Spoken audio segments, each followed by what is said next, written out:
final touches on a new exhibition bringing together the artifacts from the life of Jane Austen. Austen's 6 books have never been out of print. They are read and taught around the world.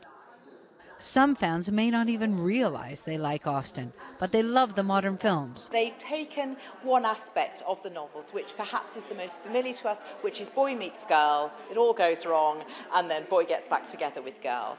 And that is going to be eternally interesting to young people. There's not a lot known about her life. Remember, there was no photography. She didn't keep a journal, and her sister burned most of her letters after Jane died. We feel a close intimacy with her, but we're saying, what exactly do we really know about her?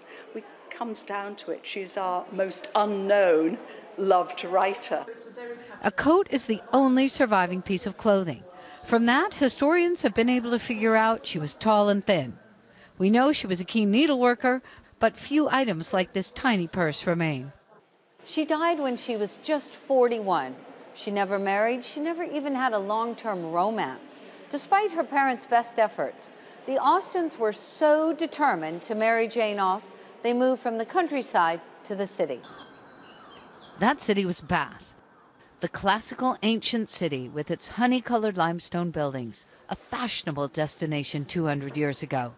Austen and her sister would have gone to dances, strolled the cobbled streets, and maybe even bathed in the naturally hot springs of the Roman baths.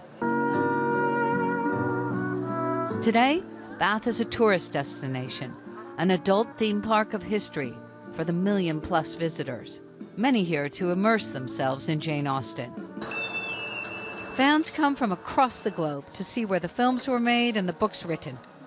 I can imagine it being comfortable. Dressing up in Regency costume is a chance to forget the stress of modern life and dip into a non-threatening world of gossip, matchmaking, and manners. Much of Bath is timeless, like Austen's writing. Her universal themes, unrequited love, jealousy, loyalty, they transcend cultures and continents, and 200 years on, remain relevant to each new generation. Jessica Baldwin, Al Jazeera, Bath, England.